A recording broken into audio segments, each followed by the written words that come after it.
Hola a todos, hoy vamos a meternos de lleno en uno de los grandes enigmas de la biología. ¿Cómo es posible que cada una de nuestras células sepa exactamente qué tiene que ser si todas, absolutamente todas, tienen el mismo manual de instrucciones genético? A ver, detengámonos a pensar en esto. El cuerpo tiene billones de células, y todas vienen de una sola, todas tienen el mismísimo ADN. Pero, de alguna manera, una termina siendo una neurona en el cerebro y otra una célula en la piel. ¿Cómo es que pasa esto?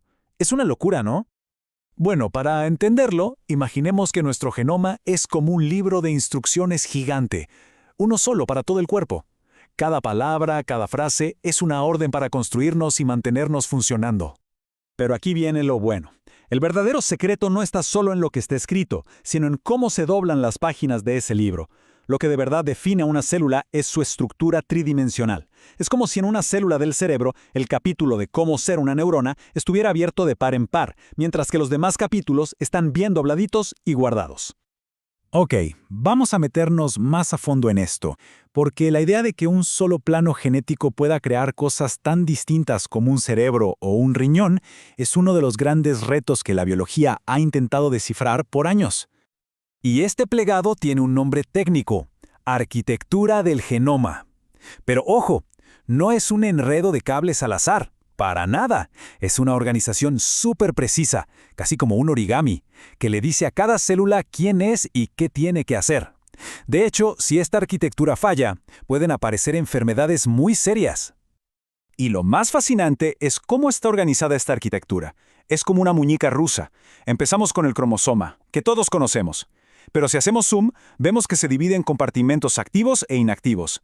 Y si hacemos más zoom, encontramos unas cosas llamadas stats. Y en el corazón de todo, lo que nos interesa hoy son los bucles de cromatina. Estos son la clave. Son como bracitos que agarran un gen y su interruptor, aunque estén lejísimos en la secuencia de ADN, y los juntan para que funcionen. Ok. Entonces, ¿quién hace todo este trabajo? ¿Quién es el arquitecto maestro que está doblando estas páginas genéticas con tanta precisión? Bueno, les presento al protagonista, una proteína llamada CTCF. Imagínense que es como un clip molecular. Está en casi todas nuestras células y su trabajo es simple, pero crucial. Agarra dos puntos lejanos del ADN, los une y ¡pum!, crea uno de esos bucles. Es básicamente la que mantiene toda la estructura en su lugar.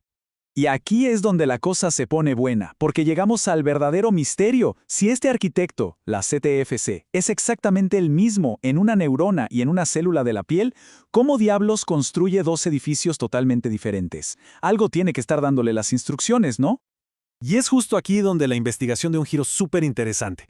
Los científicos empezaron a sospechar que había otro jugador en la cancha, un conjunto de instrucciones ocultas que nadie había visto antes. Y la teoría era el ARN. Sí, esa molécula que siempre pensamos que solo era una mensajera. La idea era que el ARN tenía un trabajo secreto, que ciertas moléculas de ARN, distintas para cada tipo de célula, eran las que se le pegaban a CTCF y le susurraban al oído: oye, aquí, en esta neurona, dobla el ADN justo en este punto. Ahora, para probar una idea así de audaz, había que ser muy ingenioso. Y lo fueron.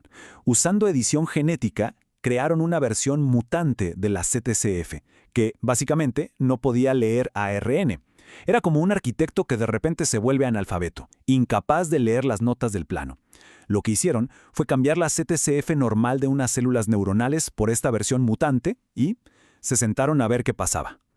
Y lo que vieron fue, bueno, fue un colapso total. La prueba definitiva de que su loca teoría era correcta. Esto que estamos viendo es la prueba del crimen, por así decirlo. Son mapas de calor que nos muestran cómo interactúa el ADN.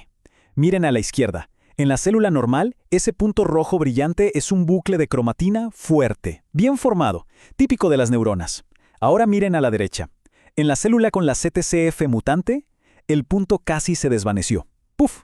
El bucle se deshizo. La arquitectura simplemente se vino abajo. Y no estamos hablando de un detallito. El impacto fue masivo. Resulta que el 50%, la mitad, de todos los bucles que definen a una célula neuronal simplemente desaparecieron cuando la CTCF no pudo hablar con el ARN.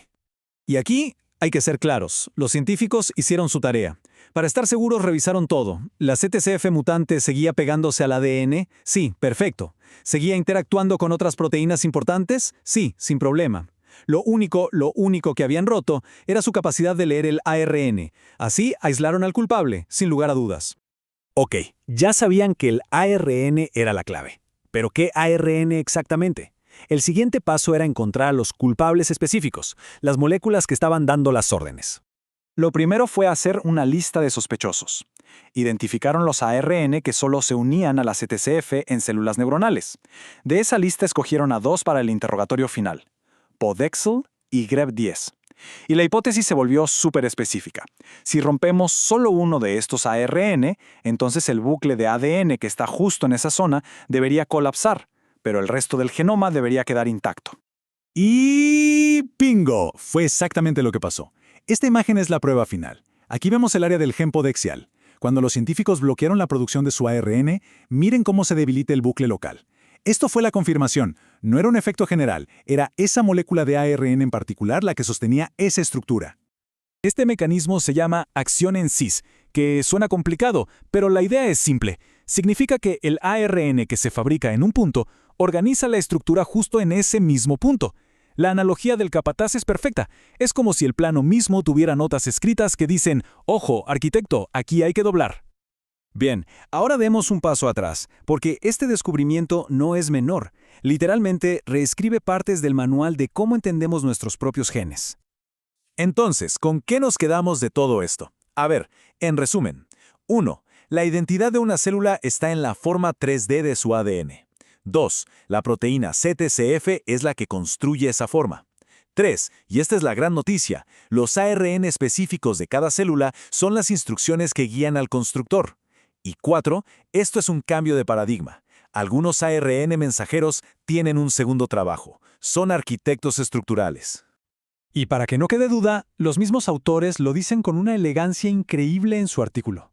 Básicamente, sus datos demuestran que los ARN específicos de una célula son los que orquestan esta arquitectura, añadiendo un nuevo nivel de detalle, un matiz, como dicen ellos, a cómo entendemos la diferenciación celular. Y todo esto nos deja con una pregunta que es simplemente fascinante. Si acabamos de descubrir que el ARN es a la vez mensajero y arquitecto, ¿qué otros trabajos secretos estará haciendo ahí adentro? ¿Qué otras sorpresas nos esperan? Es claro que apenas estamos comenzando a entender la verdadera complejidad que se esconde en el corazón de nuestras células.